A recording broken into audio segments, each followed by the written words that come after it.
Corporate needs you to find the difference between these two commanders. Yeah, they're the same commander. Allow me to explain, starting with what exactly Bello, Bard of the Brambles, is getting up to. During your turn, each non-equipment artifact and non-aura enchantment you control with a mana value 4 or greater is a 4/4 elemental creature in addition to its other types, and has indestructible, haste, and whenever this creature deals combat damage to a player, draw a card. When you compare this to Henzi, Toolbox Tori, you've got two 3-mana commanders. Both of them care about 4-mana spells, both of which draw you cards when you do the thing. The quote-unquote optimal play pattern for Henzi out of the gate is turn 1 ramp. Cast Henzi on turn 2 to blitz out a 4-mana creature on turn 3. The way I see it, Bello ought to follow the exact same formula. Only difference is the type of permanent the commander cares about. When playing Henzi, nothing feels better than blitzing out Primeval Herald turn 3, gaining 2 tapped lands on the battlefield, and a drawn card on your end step. On turn 3 in Bello, an enchantment like Frontier Siege will be a hasted and indestructible 4/4 elemental, with a very high likelihood of dealing combat damage for that drawn card. Choose cons when it enters, and the mana you'll have available the very next turn will put you in an enviable position. But this video isn't just a comparison game. We have got a deck to build. If you're new here, go ahead and take this moment to subscribe. Now that that's out of the way, this channel is primarily dedicated to Budget Commander, and this will be no exception. Bello will be our commander, and we'll be replacing 30 cards from the Animated Army Precon for less than $25. The theme of the deck? Modulation. I love the modular mechanic in combination with the Bard of the Brambles, because these creatures are all packing a 0/0 base power and toughness. Nothing is stopping Bello from giving your artifact creatures with mana value 4 or greater haste. So this Arcbound Whelp isn't a wimpy 2/2 flyer. It's actually a 4-mana, indestructible, hasted, and flying 6/6. There are a total of 9 modular creatures being added to the deck, and all of them start with Arcbound. You've got the Trampling Crusher, the Hasted Hybrid, the Recurring Reclaimer, the Flying Whelp, the Vanilla Bruiser, the Riotous Slasher, the Fearsome Fiend, the Sunny Wanderer, the Preemptive Lancer, and the Big Daddy Overseer. You know what? Strike that. I'm leaving the Wanderer off the list, and I want to make sure it feels bad about it. I hate you, Arcbound Wanderer. Modular is a mechanic where sharing is caring. Each of these creatures will enter with X number of +1/+1 counters, based on the associated number. When that creature dies, you can put those +1/+1 counters on any other target artifact creature. There are some modular creatures that are less than 4 mana, and if you want to fully send into the archetype, all the power to you. Personally, I'm gonna hold off on adding these little ones in favor of little ramp spells. There will be 5 such additions, and they are the ones you'd most expect. Elvish Mystic, Findhorn Elves, and Llanowar Elves for your mana dorks, Utopia Sprawl and Wild Growth as your enchantment options. I think there's room for a few more in a very streamlined version of the deck, but that experience isn't for everyone, and I think these 5 options will give you a fair shake at getting off to a roaring start. Based on real-life math, it'll be about 3 of every 10 games. While we're on the subject of ramp,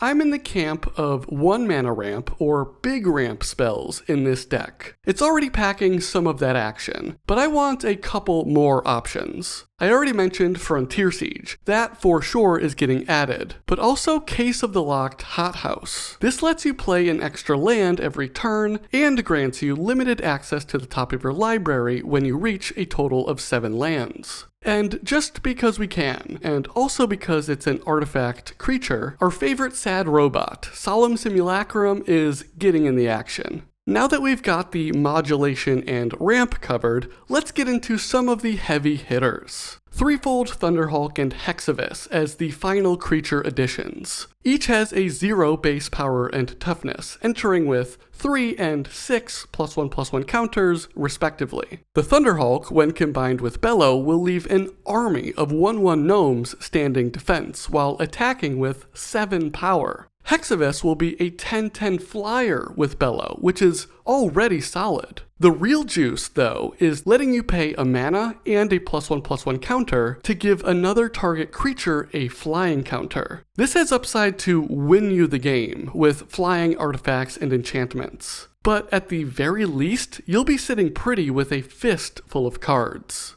Gruul Warchant gives you the perfect Gruul Smashy flavor, while doing Gruul Smashy itself. The power bonus is welcome, and the menace will help you get your damage through for those sweet, sweet drawn cards. Glorious Sunrise can have a similar effect with the +1/+1 and trample boost, but the flexibility of this spell is key. It can help you get the mana to cast something special, let you dig for answers with a card, or top off your life total if you're expecting a crackback or 2 or 3. Wondrous Crucible is a nice transition spell, acting as a heavy-hitting bomb while offering your squad some protection with the ward 2. On your end step, mill 2, and then exile and cast, at random, a non-land card from your graveyard. I love casting free spells, and I love it more when I can do it every turn. The Crucible was the transition spell for a reason, because the last package to add is Protection. The modular creatures work well together, and you've got enough value in your spells to win without your commander. But he makes a huge difference when he's on the battlefield. Royal Treatment and Gaia's Gift are the one-off spells that give you the all-important hexproof to defend against pinpoint removal. I like Royal Treatment because it leaves behind the little Ward 1 enchantment token, and Gaia's Gift because of the Indestructible. Will's Reversal has a similar effect, saving you the permanent you control that is targeted and letting you decide where the effect of that spell will ultimately land, at minimum. Rapid Vigor is another trick to defend your board state when all your stuff isn't indestructible, thanks to your commander. As a quick little side note here, as the game potentially evolves into a more board wipe heavy meta thanks to, but not limited to, high ward costs, spells like Rapid Vigor that can defend against a complete board wipe instead of targeted could become more and more valuable. I think it's worth keeping an eye on spells like these moving forward.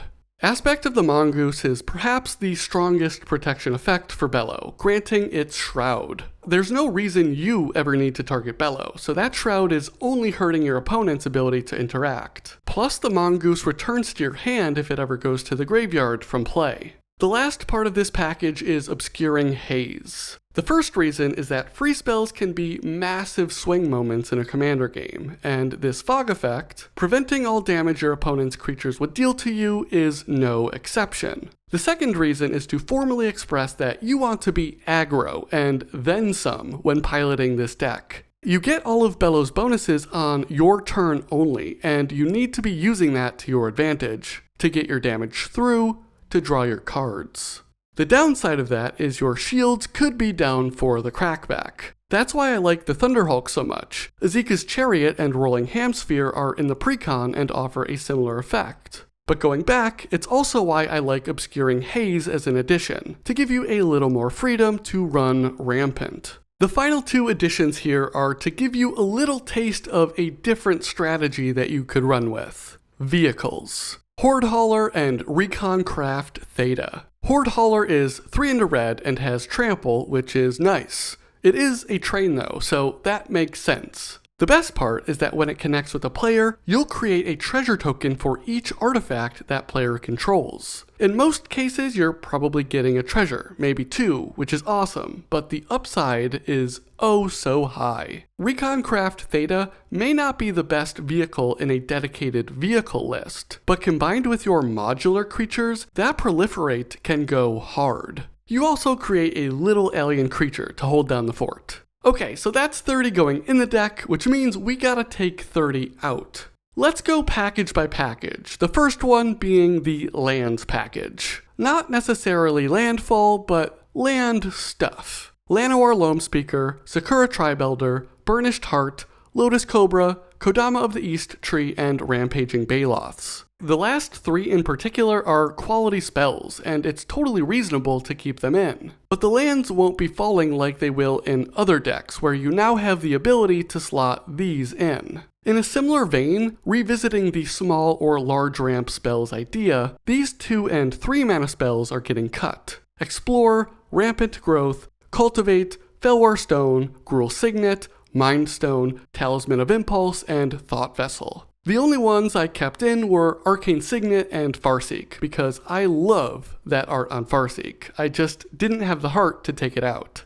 Now I know what you might be thinking. You just axed like a dozen ramp spells. What the heck gives? The answer to that is there remains almost 20 ramp options still available in the deck, only they fit into the 1 mana category to get you off to your fast start, or the expensive category so they can act as creatures. The next group is the Treasure Package. Alchemist Talent, Reign of Riches, Big Score, and Prosperous Bandit. Treasures are a fantastic way to get ahead. I added Horde Hauler, so you know I appreciate the value. The problem I have with this suite of spells is that this deck doesn't have the consistent treasure generation to keep these spells paying off. I do want to say though, if you max out this talent with a dozen treasures on the battlefield, you're probably just gonna win the game. But that also will happen so rarely in this current iteration of the deck that it's probably best to not even get your hopes up for that. Before getting to the final package, there are 3 land cuts: Path of Ancestry, Forgotten Cave, and Tranquil Thicket. You will not be triggering the path with meaningful frequency, and I don't like my single color lands entering tapped, even if they can cycle. The last spells I've categorized as meh, which is not fair to the Brightcap Badger, a spell that I think is quite fun, and something of a problem if left unchecked, but also too fair to Atali Primal Storm. This is just the latest in my never-ending saga railing against this card. Obviously it's strong, but without the ability to give it haste reliably, you're probably gonna cast it for 6 mana, pass your turn, get no value as someone removes it, and then untap back where you started. The other spells in this category are the Planeswalker, Domri, Anarch of Bolas, Teapot Slinger, Evercoat Ursine, Garruk's Pack Leader, Starstorm, Spine of Isha, and Warstorm Surge. You can find a place for all of these spells in other decks, but they don't jive with the strategy of this deck, and so they've been shown the exit. I rarely do this, but when playtesting this deck, I had such a crazy curve that I had to share it with you. Turn 1, Land and Findhorn Elves. Turn 2, Land and Bello, Bard of the Brambles. Turn 3, Land and Azeka's Chariot, smash for 4, probably draw a card, make another cat. Turn 4, Land into Unnatural Growth. That combat had 2 8/8s that were probably going to draw me cards, a 6/6, and 3 4/4s for a total of 34 power on turn 4. This deck can go crazy fast, and it's incredibly satisfying to fully dive into the head down, smash your face lifestyle. Before wrapping up, take a look at the best reprints that you'll find in the deck, and then the other quality reprints. While you check those out, scroll down and subscribe to the channel. Click the link in the description for a deck list that includes all the additions and cuts. Go ahead and like the video, but only if you liked the video, and then let me know what direction you would take the Animated Army Precon. Thank you for watching. I'll catch you next time for some more monkeying around.